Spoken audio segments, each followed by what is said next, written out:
Order! Order! You are an incorrigible delinquent at times. Behave yourself, man!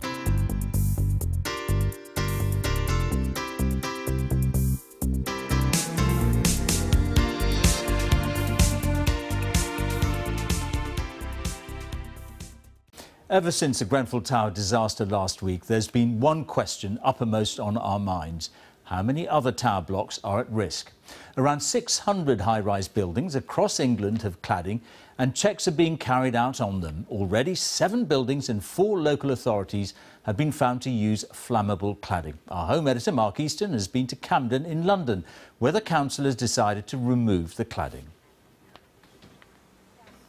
The consequences of the Grenfell Tower tragedy are now spreading across the country. Hundreds of samples of cladding similar to that used in North Kensington are being tested from tower blocks and other public buildings. Cladding on 7 blocks in 4 local authorities have come back as combustible so far, including here on the Chalcott estate in Camden, just a few miles from the Grenfell tragedy. You can see the smoke from Grenfell Tower, yeah, and that's from your window here. This resident is horrified to learn his block has exactly the same panels on the outside. Just scared, really, scared. Every night I'm awake just thinking about it. I haven't stopped talking about it.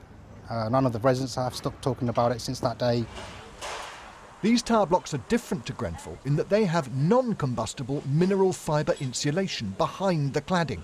Nevertheless, as of now, fire wardens will patrol 24 hours a day until every panel's been removed. The council claiming they were misled about the fire resistance of the cladding. We never felt the need to take off these panels, take them to an independent testing centre to watch them burn. We thought we were dealing with reputable companies, and we feel let down, and our tenants feel let down. My absolute priority is to make sure that our tenants feel safe. This test, put on for council officials and fire chiefs by one company a few years ago, shows the difference between external wall insulation materials, non-combustible mineral-based on the left and combustible plastic-based on the right.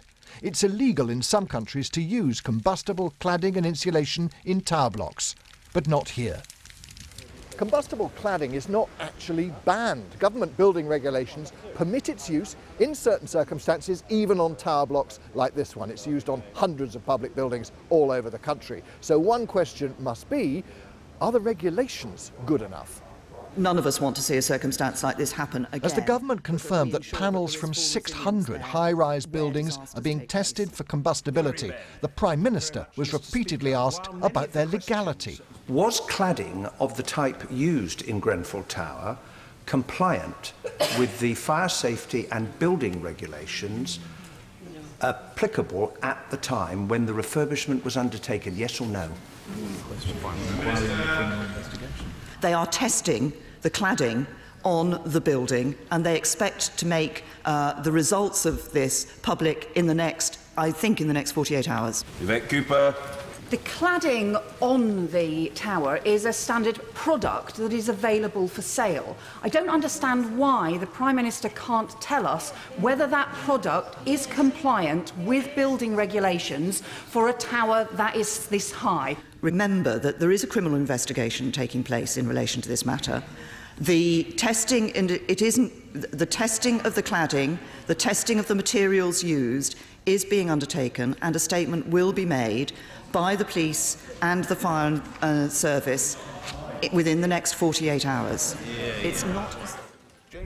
Tower blocks in Plymouth have also been found to have combustible cladding on the outside as the scandal of Grenfell widens. Today, the chief executive of Kensington and Chelsea was forced to resign over the council's handling of the tragedy, an event which looks destined to become a watershed moment for fire safety regulation.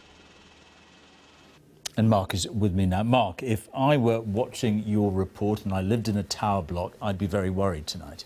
Well, clearly, I think after the Grenfell tragedy, there are some very urgent questions about the fire safety of tower blocks across Britain. Not just the use of combustible cladding, but sprinkler systems, fire extinguishers, fire alarms and so on.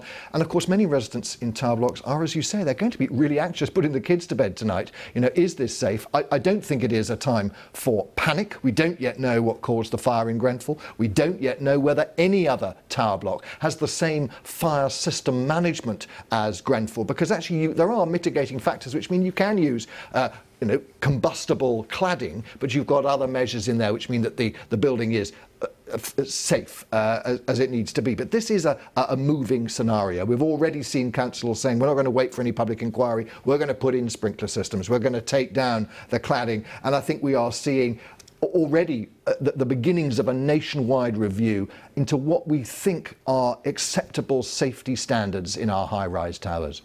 Mark, thank you very much. In the last week, the terrible tragedy at Grenfell Tower has taught us all we never knew about cladding. Its composition, its cost, its flammability. For the tens of thousands of people living in some 600 tower blocks with similar cladding as Grenfell Tower, these matters have assumed a new and urgent importance. So what is being done? What can be done to render these tower blocks safe? Why didn't we know about this before? And how safe are you if you live in one of them? Let's go now live to our social affairs editor, Jackie Long. Well, no one here needs to be told about the enormity of this tragedy. The pain here, the anger here is palpable. But one building is sending ripples across the country. It may now be as many as 600 buildings clad in dangerous material, according to Downing Street. Our science editor, Tom Clark, has been to one building today. How do you explain to your disabled mother that the building she's lived in for more than 30 years is a potential death trap? Saeed Mir is reading a letter from the council informing them 10-year-old outer cladding on their block is the same material used at Grenfell Tower. Hard news to swallow when you watch that building burn 4 miles away from your own high-rise window. That's the smoke going from Grenfell Tower all over West London. Right the way across? Right the way across the whole West London. This whole week we've been given slight reassurances. You know, the cladding's not the same, you know, it's okay, we've had a fire before, you know, so on and so forth. And now to get a letter this morning saying they're going to rip all the cladding off. They've got 24-hour security, potential 24-hour fire engine stationed outside. That is more worrying than what I've felt over the whole week. How do I go to work without worrying about my wife, and my mother who's disabled, who can't get out of the building? I mean, it's awful. 30 metres below, the council is removing one of the building's aluminium composite panels. This is the last one being sent off for testing. A formality. The council already know from the other blocks here that it is combustible. And they cover 5 identical 70-metre high towers on this estate.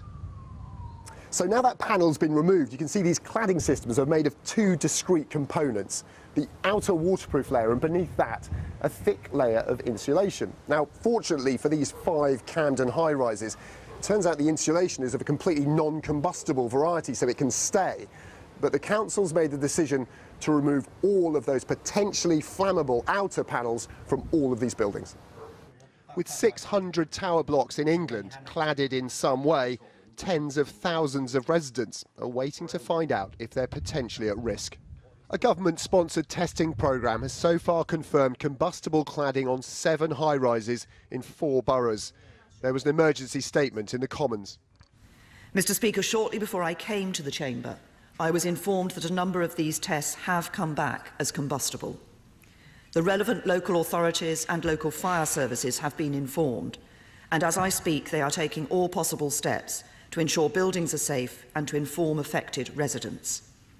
And then, questions. And can she confirm that the government will immediately ban the use of combustible materials to ensure that this tragedy cannot happen again? I don't understand why the Prime Minister can't tell us whether that product is compliant with building regulations for a tower that is this high. Whatever recommendations are made on sprinklers, on cladding, on fire alarms and other remedial work, that it will be central government that is providing the funds to ensure that tenants and residents in all of those thousands of tower blocks across the country are safe. And are they? Here in Camden, the potentially dangerous cladding is going, but it could take weeks or months. To be honest, I'm in this bit of a state of shock at the moment. I mean, it's horrifying that we've been living in a potential death trap for the last 10 years. It is horrifying that this was able to happen And indeed, Camden are saying that it's not what they ordered. Our specification was for fire-resistant cladding. We always have the highest standards, but we didn't feel the need to have to take off the cladding, to take it down to a testing centre and burn it to check that. We thought that we were dealing with reputable companies, and we thought that this cladding was completely safe, and we thought it's what we'd ordered, and we feel really let down. Camden Council told us it was seeking urgent legal advice over the project. The lead contractor on the £150 million refurbishment, Ryden, which also did Grenfell Tower, didn't respond to our requests for comment today. In a previous statement, it said all its work met required building regulations as well as fire regulation and health and safety standards. But it may not be the same picture everywhere. Here in Plymouth, combustible outer cladding has been found, but the council is improving other fire safety measures while it decides whether to keep the cladding or not. Tom Clark there. Well, his report ended in Plymouth, and our correspondent Andy Davis is there now. Andy.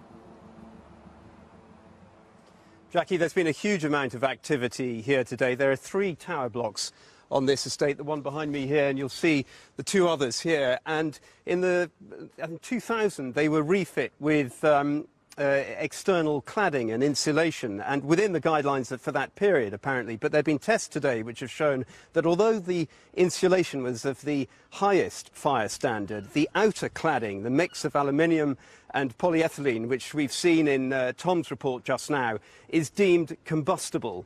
So does that make these tower blocks unsafe? Well, the message from the government today has been not necessarily, but further assessments, urgent assessments, need to happen. And the local MP is there now, Andy. I assume he wants urgent action. Yes, of course. Luke Pollard is meeting residents today, this evening here on the estate, and he's been saying that this cladding has to be replaced immediately. And he's just tweeted within the last 5 minutes that he's heard from the landlords, Plymouth Community Homes, that they are prepared to replace the cladding. I don't think that decision has been made definitively, but I think it's looking very likely now that these tower blocks will be stripped of their cladding. In the meantime, what the landlords are doing here, they've had teams all over these blocks all day, and if you have a look at this stairwell here with its sort of semi-ventilated shaft, they've been, all afternoon, they've been sending workmen in with wooden boards, and they're boarding up those stairwells in order to prevent any sort of airflow accelerating any potential fire. So they've been here all day, they're installing heat detectors, and they're going to be installing sprinkler systems as well. But as for the cladding, whether it'll be replaced, well, we're expecting some announcement on that fairly soon, I think. Andy Davis, thanks very much. Andy Davis in Plymouth there. Well, the London Mayor, Sadiq Khan, has said that the entire council leadership here in Kensington should consider its position, arguing that residents would struggle to have even a semblance of confidence in them after what has happened. The chief executive has stood down today, but who should take political responsibility for what's happened here? I've been trying to find out. Mr. Speaker, for too long residents have been overlooked and ignored. Will you ensure they are involved in every step of this process?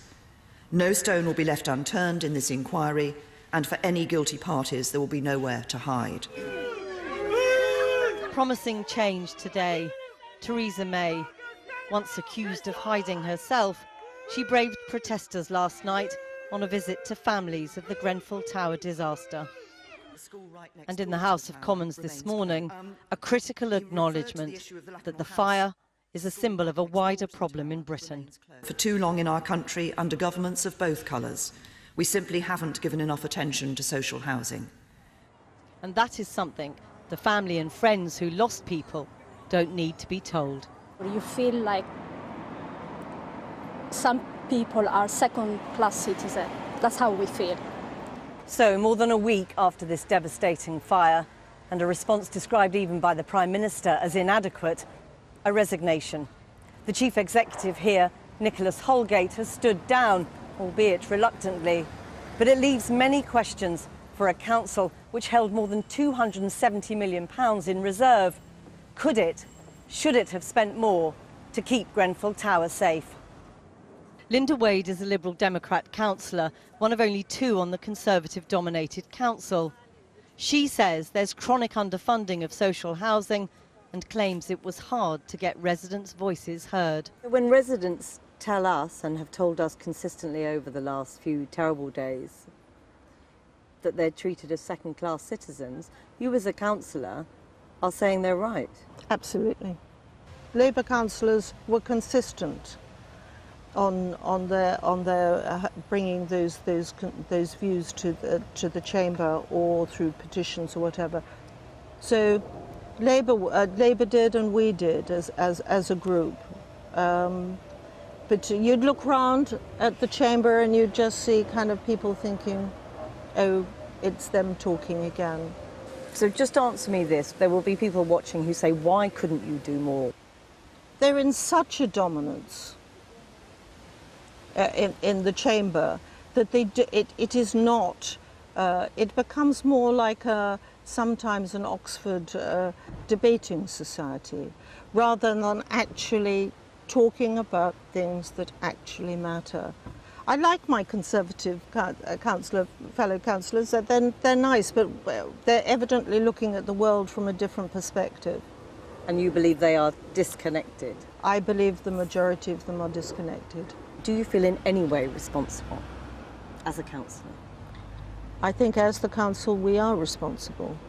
Tonight, one Conservative councillor who didn't want to go on camera told me they agreed with that assessment. In the Commons today, the Labour leader Jeremy Corbyn called for more resignations.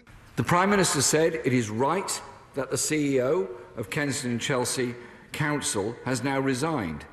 It may be. But why aren't the political leaders of Kensington and Chelsea taking responsibility as well for this whole dreadful event?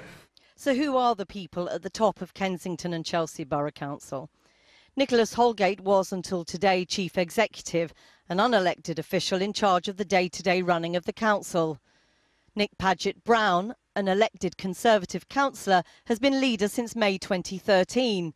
He offered his resignation to the council, but it was refused.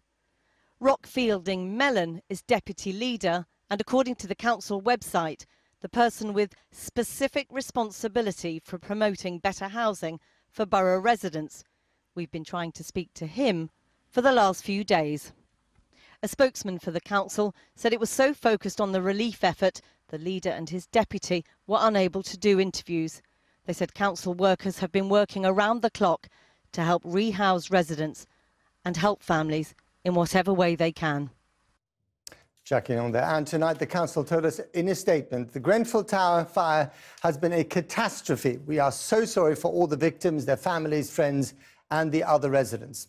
Although individual council officers have worked so hard and delivered so much, it is clear that there has been a failing in our collective response. We could have done a better job at coordinating what happened on the ground, and we weren't able to rehome people as fast as we would have liked. We are truly sorry for that. This is a tragedy of enormous proportions, and it has overwhelmed our normal capacity.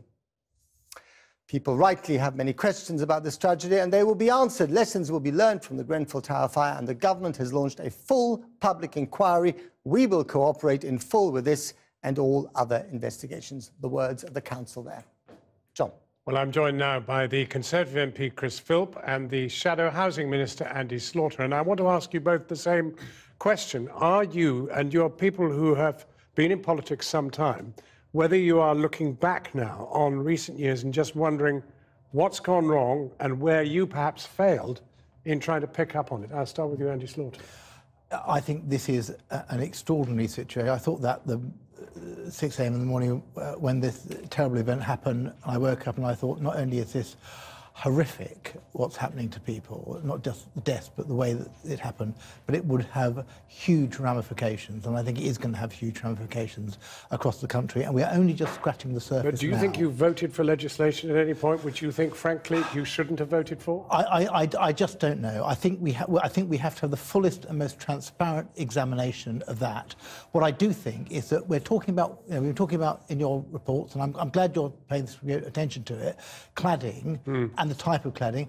That's only one tiny aspect of this. We're also looking at things like escape routes, we're looking at sprinkler systems, we're looking at maintenance of buildings, all of which were issues in this case, but will be issues elsewhere. Well, let me ask you the same question. Well, something has obviously gone very, very badly and tragically wrong with this building. It should never have happened, what we saw at Grenfell Tower. But do you think there's anything you voted for in your time as an MP which you shouldn't have voted for? Well, in my 2 years as an MP, I don't think any of these fire regulation or building control issues came before the House. But something has gone very badly wrong. It should never have happened, and we must make sure it never happens again. And what I said to the Prime Minister in the House this morning was, can we make sure there is a very early interim report in a matter of a few weeks, or at the most a month or two, to specify what it was that went so tragically wrong, so we can make sure that the same thing doesn't happen again anywhere in our country, because we can't wait a year or two for that. That needs to happen in a matter of weeks. One of the fundamentals that has gone wrong is regulation. Now, one of the things that both parties have talked about down the years is deregulation. Let's cut some of this red tape. Let's get on with life. And it's a disaster, because regulations have been cut that shouldn't have been cut. Fire regulations, taking powers away from the fire brigade, for example, who were the people who were responsible for going for these things. All that was wrong. Yeah, well, I mean, I agree with that. I've never shared that view. I've always been, you know, I started my career working in health and safety, and I think the legislation going back to the 70s that was brought in then was absolutely essential and saved lives. You could see it saving lives at work. Now we're talking about people in their own homes. And I think you're absolutely right there, John, but I think there's also the deeper problem which we're looking at now, which is the way that we've treated social housing since the 1980s. It's gone from being an important type of tenure for a very large percentage of citizens in this country to being second or third class. Well, I take slight variance with that. I mean, the government in the last year has announced a £7 billion package of investment in affordable housing. Even Sadiq Khan... Hang on. Even Look, I'm sorry, I'm sick of hearing this. So, it includes social housing. Affordable housing, Hang on, yes, let me finish. There were tiny proportions of social housing being built in this country. 1,000 units last year, a 97% drop in social housing since you came to power. Let me finish. First of all, £7 billion is a huge amount of money. More council homes are built in 5 years of Conservative government than the previous 13 years of Labour. But concentrating on this particular example, it wasn't a lack of money. The building, Grenfell Tower, had received an £8 million how shocking that is to people looking in. They don't care which of you built less or more. Neither of you built enough. The fact is, the Conservative Party, rightly or wrongly, sold council houses off to people, and many families were enhanced by it.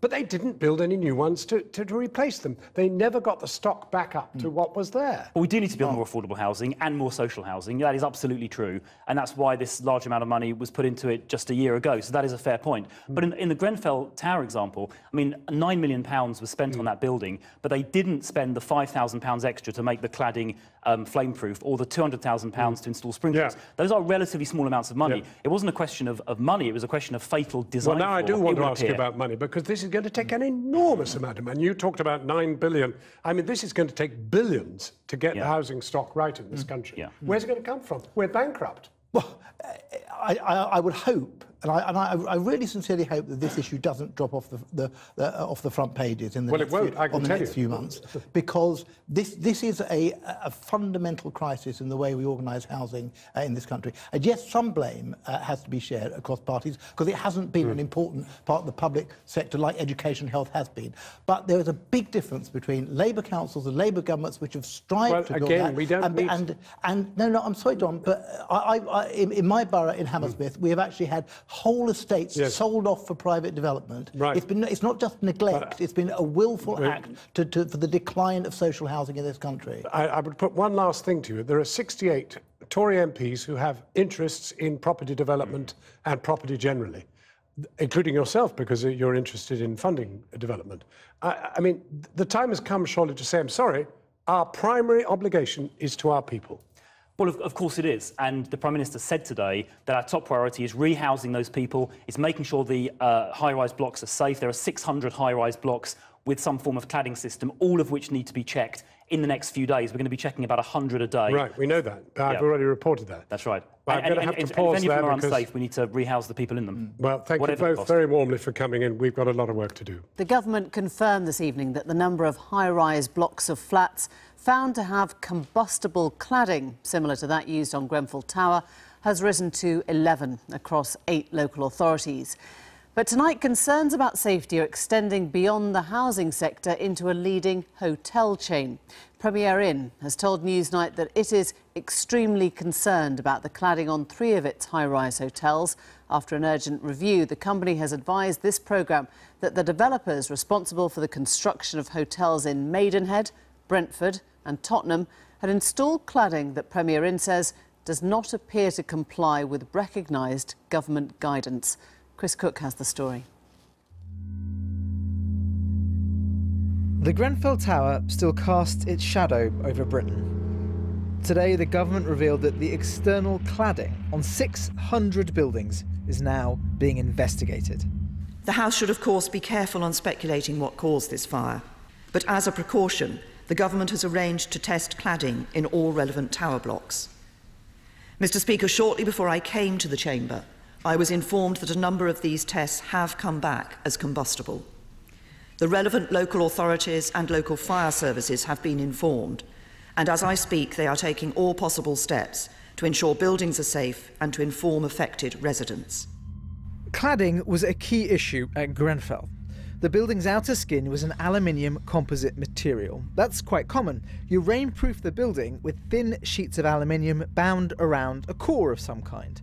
The best cladding has a mineral core, which is completely non-combustible. But, as Newsnight revealed, the core at Grenfell was polyethylene, a plastic, one of the less fireproof core types. That may have let the fire spread. So the government is looking at those 600 buildings to work out how many may have cladding with too combustible a core. A new worrying element emerged today, though. We've described before how a Camden tower block contained a major flat fire back in 2012. Camden believe this was because they had the safer sort of cladding on their towers. But the council revealed today that following tests on their cladding, that they weren't supplied with the cladding that they thought they had bought for some of their buildings. We thought we were dealing with reputable companies, and we feel let down, and our tenants feel let down. My absolute priority is to make sure that our tenants feel safe, which is why we're putting in place the 24/7 fire wardens and why we're acting quickly to take down those extra panels. 5 towers are now having cladding stripped off them. We know that we've got 13 of the taller buildings across Camden, and these ones in particular, the Chalcott's estate, were clad by the same company as Wyden, who did the work in Kensington. And so it was really top of our list to look at all of the workmanship, look at all of the cladding products that we use, and really make sure that we're 100% confident that our residents are safe in those buildings. This issue, though, goes far beyond London council homes. Now, I'm in Maidenhead, in Theresa May's constituency, and the building behind me is her local Premier Inn. If you look, you can see that that building is covered in cladding, specifically an aluminium composite material. If this building were being used as social housing, it would already have had to send a sample of that cladding to the government for testing to make sure it was one of the safe and not the unsafe forms of aluminium cladding. But because that building is used as a hotel, there is no such obligation. So we checked, and this hotel is one of 3 Premier Inns which, the company says, does not appear to meet the required fire standards. Premier Inn said that developers were responsible for the construction of the buildings. We were extremely concerned to learn that they had used a cladding that does not appear to comply with recognised government guidance on compliance with the building regulations for use in high-rise buildings, and are seeking to address this with the developers. Premier Inn also said that an independent expert has assured them that those 3 hotels are safe to continue operating, given their evacuation plans and robust safety measures. Working out whether things are compliant or not, though, is surprisingly complex, because people can commission tests to prove things work in certain scenarios, so-called desktop studies. It is open to wriggle room in that the criteria given for which tests should be used in the desktop study are not laid down, and also it does not say who is qualified or is not qualified to do such a study. A tougher building rulebook is surely already on the cards. A simpler one might be wise as well. Well, Chris Cook had that report and he's with me now. You've singled out Premier Inn. Just before we come on to Nick, is it fair to do that? Not really at all, to be honest. We had a list of buildings which we believe have issues potentially with their cladding. And we went to Premier Inn and they were enormously honest and enormously straightforward, and they just replied immediately after they'd gone away and checked. So I think it's actually quite important to stress that, in a sense, it's not Premier Inn we should really be worrying about. Furthermore, it's important to also stress that the cladding they did use is a fire retardant cladding. It is not of the sort that automatically meets the building codes, but it's not bad. It's not the stuff that we think was used in Grenfell. Furthermore, they have multiple escape routes in all the hotels. They have alarms in every room. There is no particular reason to be particularly worried about them. It's just unfortunate, really, for them that we've singled them out because they were so prompt and so open and honest with us when we went to them. And I guess it tells you that a lot of people don't actually know what is at the heart of their cladding or the stuff that they've used. Absolutely. Nick, just in terms of the political ramifications here, does it feel today like the government is on top of the scale of the problem now? Well, this has obviously been a very difficult week for Theresa May because of what she described today as the unimaginable scale of this tragedy, the woeful response on the ground for which she apologised, and her misjudgment in failing on her first visit to the area to meet the residents and their families, failing to win their confidence and make a connection in the way that Jeremy Corbyn did. So today it was her first chance in Parliament to update MPs really properly since the election, and she moved to send two really significant and important signals. First, that she hears the concerns of residents who say that this tragedy highlights a really big point about our society, which is that people living in the heart of London, living completely different and fundamentally different lives to people in Westminster, that she understands that concern. And the second big signal she wanted to send is that the government does now have a grip, but there was an unfortunate moment this morning when Number 10, as Chris was reporting, said that 600 high-rise buildings had similar cladding to Grenfell Tower, and it turned out, as Chris was saying, that it was 600 tower blocks that had cladding. Downing Street, at the moment, really, as that shows, isn't quite functioning properly. Yeah, still a bit of confusion. Thank you very much. Well, we did invite the government onto the programme tonight, but nobody was available. Instead, I'm happy to be joined by the Conservative MP, Sir David Amess, chair of the All-Party Parliamentary Fire Safety and Rescue Group, and also with us is Matt Rack, the General Secretary of the Fire Brigades Union, and Pilgrim Tucker, community organiser who works with some of the former Grenfell Tower residents. It's very nice to have you all here. And I just want to pick up off the back of Chris's piece, first with you, David. And this is not to detract from what we're learning about public housing in any way. That will be top priority, and it must be. But this discovery does suggest that there could be a much wider problem with building regulation as a whole, doesn't it? Absolutely, and I'm very shocked by what I've just heard, and our committee is going to look at this very, very quickly. And it's so frustrating that we've been asking for the building regulations to be reviewed every year and nothing at all has happened till now. But I just wanted to say, before I came from my office in Westminster, Sajid Javid, the Community Secretary, had literally just sent all MPs a letter setting out in detail what he's asking local authorities, housing associations to do. So I'm slightly reassured that the government has now got a grip with the serious situation, but it should never, never have happened. But, I mean, when you listen to Chris's piece, and he laid out that there was this, this confusion over, what was a desktop study? What criteria do you actually need? Who is we just don't know what the law is, do we? We don't. Look, MPs, ministers aren't experts in these matters. They depend on advice. And frankly, the idea that cladding should contain any element that is combustible is crazy. Matt, I don't think people will understand that, because it seemed that we had done fire research. It seems that even not just the scale of the problem here was so shocking, but the fact that this could happen at all in 2017. Are we not on top of fire regulation in the way that we thought we were? Clearly we're not. I mean, that's self-evident from what's happened and what's now unfolding all across the country. Interestingly, you mentioned research. One of the facts is that in terms of government-commissioned fire research, there is virtually no government-commissioned fire research in the UK. There was a team that used to exist at the Department for Communities and Local Government. They've all gone under the cuts. So if fire services or local authorities had said, and bear in mind, the debate around cladding on building has been going on for a long time. We submitted evidence to Parliament in 1999 about it.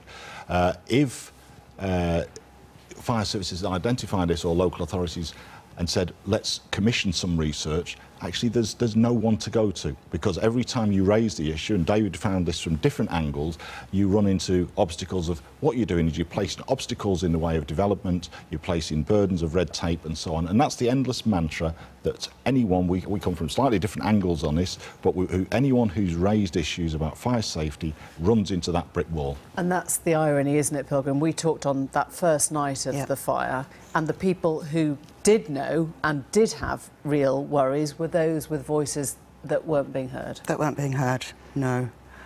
And is your sense that that is changing now? I don't believe that's changing. I just heard that Theresa May said she understood about inequality here, and I don't think she can do. If she did do, she'd very rapidly start reversing some of the Conservative legislation that's been enacted since 2010. I'm just really appalled, I'm still getting over hearing that Ryden has misled Camden Council in terms of the cladding that it was putting on the building. That is really, really shocking. But isn't the problem that a lot of these companies they have contractors, they have subcontractors, they don't actually know. I mean, we found, you know, Premier Inn was very honest and it tried to provide any clarity it could, but it doesn't know what's on its building. A lot of people Premier Inn owns the hotel chain. It's not the contractor who's putting the cladding on. Ryden is the contractor. So Ryden should know what materials it's using. Local government should have the capacity to scrutinise and oversee what contracts it's going into. But it doesn't. And that's a consequence of these government cuts since 2010. And that is really the root cause of the killing of all of these people. Do you think that the government should ask all these departments for cladding? I mean, what happens at the moment in terms of who has to go to the government to have their cladding or their materials fire checked? Well, there are research stations that perform tests on these materials. They perform them in particular circumstances. And to be honest, if you're a manufacturer, you're going to make sure that when your material is tested, you send the best fitters to fit it in precisely the way you want it to be fitted. There will be a technical sheet that goes out with it to the construction firm who then fits it. The question is who's then monitoring as it's put on. That's if it does even comply with the regulations anyway. I have to say, in this particular case, it raises, for us, there are also questions about the design in which the cladding is applied to the building, because there seems to have been some decorative boxing on each corner of the building. You're talking about Grenfell. On Grenfell Tower. So there are a whole host of questions, and clearly people have not got to grips with this. So this is and on Pilgrim's, I think it actually goes longer than 2000. I think it's longer. I think it's got worse since 2010. But the whole regime is about deregulation, and anyone who raises safety concerns runs into this brick wall. It's welcome to hear a bit of a U-turn today on some of this, but why is it taken actually a week to have this material tested? I think people will be shocked at that, to be frank. David, when as a Conservative MP you see the blame and the criticism being laid at the door of Conservative policies, do you refute any of that, or do you say, yes, we do actually have to look at the cuts and we do have to look at the way we've been regulating and our culture of, you know, prioritising the cutting of red tape or whatever? I mean, where do you stand on that? Well, all of those things I accept we must look at, but with 79 people dead, I just don't want to get into the party politics, really, because 2008 there was an economic crash, 2009, the Lacanal disaster, and that's really when we should have taken action. And in spite of the resources that local authorities have got already, this is not very good. It doesn't reflect at all. Local authorities should still be able to do checks, and there is something not right about all this, the way that, whether it's the contractors or new products available, and I'm very pleased that we are going to have this inquiry when I think the truth will come out. Pilgrim, just to get back to you for 1 second, there will be residents of, we now know, 11 more towers, and this is a very delicate situation for the government and for those people as well, isn't it? What would you, if they're calling you up now, or, you know, they see that you're a voice for Grenfell residents, what would you say? Would you say, you know, it's not just to do with the cladding because there'll be other precautions like sprinkler systems in place, or would you say leave your tower and your home now? I mean, I think you probably contact somebody like Matt, but you'd want to start getting that cladding taken down, surely. That would be a sensible thing to do. I think so. Actually, David mentions Lakanal House. It wasn't necessarily cladding that caused the issues in Lakanal House. The question is what other alterations have been. So if we simply focus on cladding, we may be missing other alterations that have affected the fire safety within the building. Retro exactly. So the coroner suggested. There may be a whole number of. There needs to be a thorough audit of every single high-rise building. And I have to say, the London Fire Brigade today has altered the attendance of fire services at calls to those premises. That should happen across the UK immediately. Thank you very much. Thanks all. And we should mention that the contractor Ryden, in that discussion, they were involved in cladding at Grenfell Tower and in Camden, but they are not connected to Premier Inn, just to clarify.